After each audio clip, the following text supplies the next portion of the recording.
দেখেন আম্মা, আপনার মায়ের যদি এখানে রাখার ইচ্ছে থাকে তাহলে আমার বিয়ে দেওয়ার কি দরকার ছিল? আপনি যদি ওরে বুঝাইয়া এখানে পাঠাতে পারেন পাঠাবেন, না হলে আমার আর দরকার নাই। আমার যাইছে আমি তা করুন। আপনার মেয়ের আপনি শোকেসে সাজায় রাখতেন।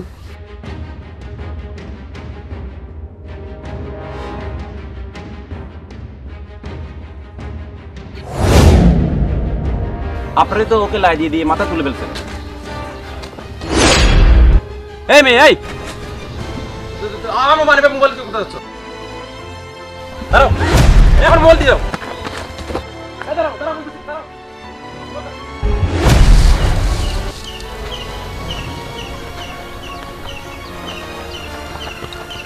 এই মেয়ে,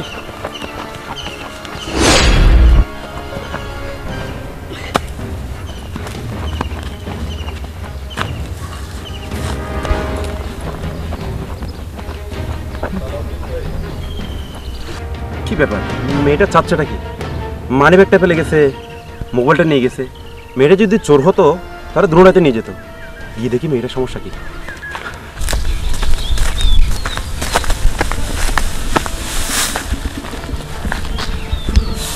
কিছু করার নাই, বুঝছস? মনে করিস না, তোরে আমি যেভাবে মারছি আমি বুঝতেই পারি না তুই মরে যাবি। অন যদি তোরে আমি আগুনে পুড়ে না মারি তাহলে আমার থানা পুলিশ হইব, আমি আরও বিপদে পড়ুম। যেহেতু তুই মরেই গেছস, আমার আর কিছু করার নাই। তুই আমার মাফ করে দিস।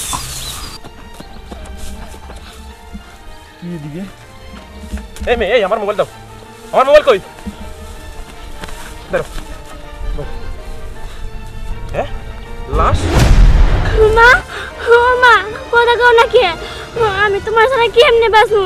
কও, তুমি ছাড়া তো আমার আর কেউ নাই। ওঠো মা, ওঠো। আমার যাইতে দেন মানে? তোর বউরও ফোন করে ফেলছে।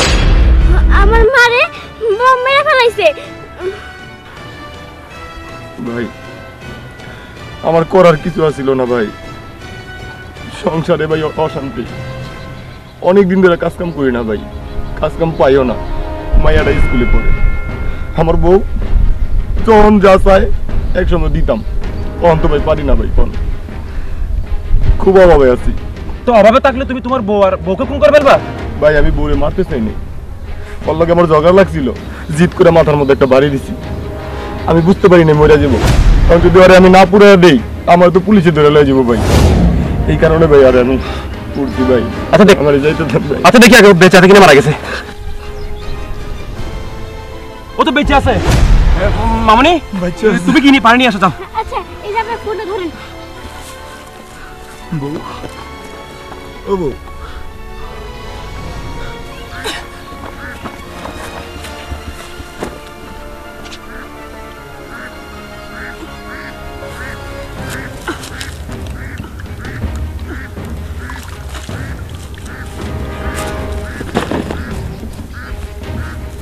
ওই বউ, উঠ, কথা কও। তাড়াতাড়ি পানি নিয়ে আসো। একটু পানি আনতে কোন না ভাই। হ্যাঁ, আনতে চান। এই যে, এতে পানি আছে।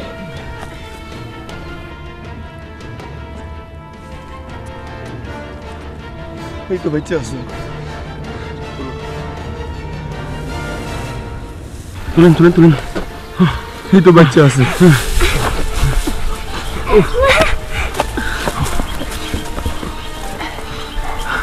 তুই বাচ্চা আছিস বউ? তুই বিশ্বাস কর, আমি জিদ করে মারছিলাম। আমি বুঝতে পারি নাই এই বাড়িতে তুই মরে যাবি। আমি বাঁচনের লেগে যা ইচ্ছা তা করছি। তোরে আমি পুরাইয়া দিতে চাইছি, তুই আমার মাফ করে দিস। আর তুই যদি মাফ না করস, আল্লাহ আমার মাফ করবো না। ভাই, আপনি অভাবে আছেন, সংসারের দুর্দশা দেখে আপনি বউকে হত্যা করতে গেছিলেন। এটাতে কোনো সমাধান হবে না। পরবর্তীতে কিন্তু আপনার থেকে এর ফল ভোগ করতেই হতো। তাই আপনি কোনো কাজকর্মের ব্যবস্থা করেন, ইনশাল্লাহ দেখবেন আপনাদের সংসার অনেক সুখের এবং সুন্দর হবে। আপনার একটা ফুটফুটে বাচ্চা রয়েছে, ওনার দিকে তাকিয়ে হলো আপনাদের সংসারটা সুন্দর করার চেষ্টা করেন, একটা কাজকর্মের ব্যবস্থা করেন। ভাই, আমি যা ভুল করছি জীবনও আমি এই ভুল করব না। আমি আমার সংসার বাঁচানোর লেগা প্রয়োজনে মাটি কাটুম, মাটি কেটে আমার সংসার চালামু ভাই। মামনি, আজকে তোমার বুদ্ধিমত্তার কারণে তোমার মা বেঁচে গেছে, সেজন্য আমি তোমাকে অনেক ধন্যবাদ জানাই। আর জীবন অনেক বড় হও, অনেক উন্নতি করো ভাই। তাহলে আমি আসি মামনি, আসি।